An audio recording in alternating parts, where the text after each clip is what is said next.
Hello friends, welcome to my YouTube channel Kashi channel में आप सभी भक्तजनों का हार्दिक हार्दिक स्वागत है।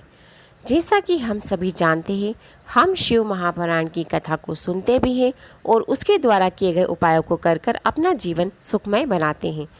और इन वीडियो को देखकर हम अपने घर में धन वैभव की तरक्की कर रहे हैं। लेकिन अगर आपके घर में पितृदोष है, किसी कारणवश आपके कार्य नहीं बन रहे हैं और बहुत प्रयोजन बहुत उपाय करने के बाद भी आप सफल नहीं हो रहे, तो गुरुजी ने, पंडित प्रदीप मिश्रा जी ने अपनी कथा में बहुत ही सरल उपाय बताए हैं, जिनको करने से भी आपके घर में पितृदोष समाप्त होगा। आपके घर में अगर बहुत समय से कोई व्यक्ति रोगीला है तो उसकी रोग में आराम मिलेगा और आपके घर में पितरों के आशीर्वाद से धन की आवक और नए कार्य, शुभ कार्य होने लगेंगे। अब वह उपाय क्या हैं जिनको करने मात्र से आपके सारे कार्य बनेंगे, यह मैं आपको बताती हूँ। गुरुजी द्वारा बताया गया पहला उपाय, जो कि बहुत ही सरल है।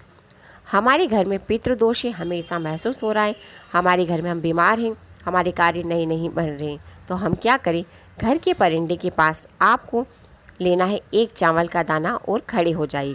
अपने पूर्वजों पितरों का नाम बोलिए, अपना नाम, गोत्र, जाति बोलकर आप अपनी जो भी विनय करना चाहते हैं पूर्वजों पितरों से, अपनी बीमारी को ठीक करने के लिए, तो उसके लिए निवेदन कर दीजिए।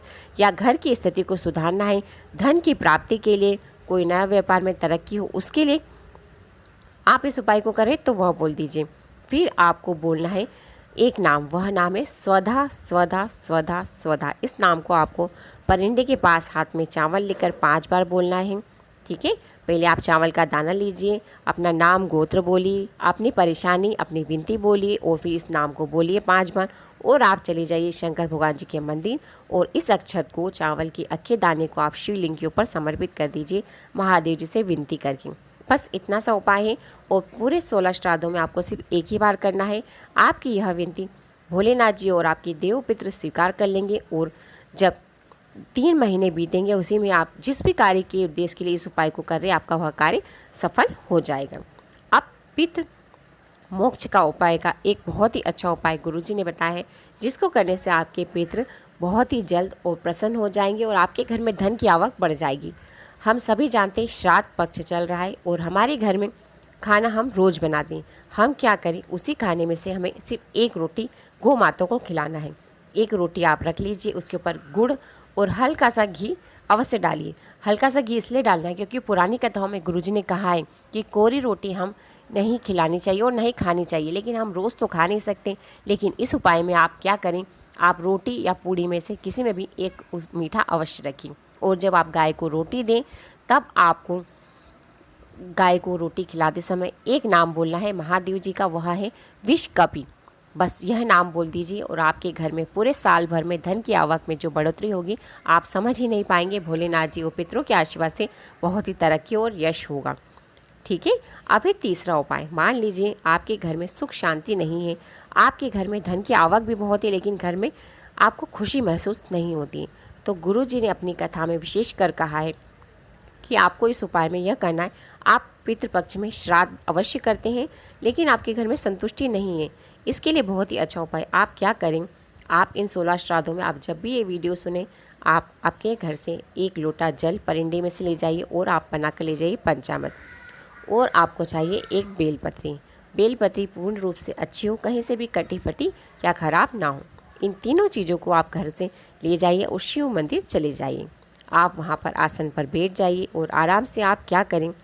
पहले आप बेलपत्री जो ले गए हैं वह अशोक सुंदरी माता जी का जहाँ पर स्थान होता है शिवलिंग में, वहाँ पर समर्पित करना है, मगर डंडी का भाग जहाँ पर शिवलिंग की ओर हो वहाँ पर हो। ठीक है, इस तरह से आप बेलपत्री समर्पित कर दीजिए। अब आप पंचामृत भोलेनाथ पहले आप चढ़ाइए बेलपत्री के ऊपर, जहाँ पर आप अशोक सुंदरी माता जी के स्थान पर बेलपत्री रखिए और डंडी का भाग शिवलिंग की ओर रखा है, वहाँ पर आप बेलपत्री के ऊपर थोड़ा सा पंचामृत चढ़ा दीजिए और बाकी पंचामृत आप शिवलिंग के ऊपर समर्पित कर दीजिए। श्री शिवाय नमस्तुभ्यम, ओम नमः शिवाय, नमः शिवाय, आप किसी भी मंत्र का जाप कर सकते हैं।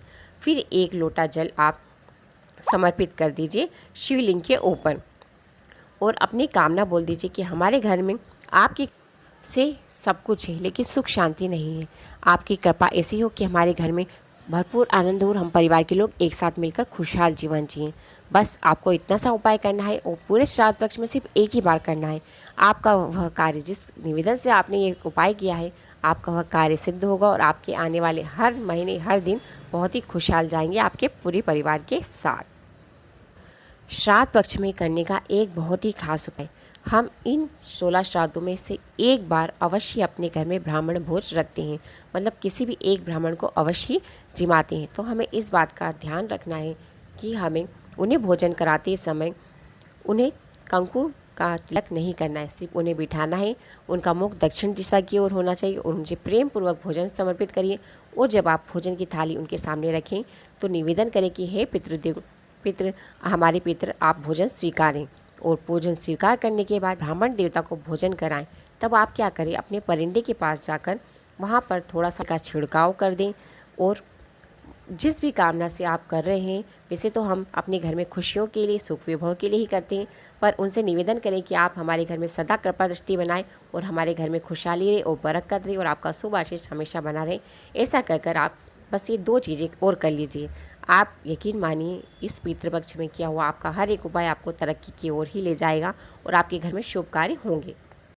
अब मेरा आपसे एक निवेदन है, अगर आप इस चैनल को देखें, वीडियो को देखें, तो इस चैनल को लाइक, सब्सक्राइब और शेयर जरूर करिए और प्लीज़ सब्सक्राइब करना ना भूलें।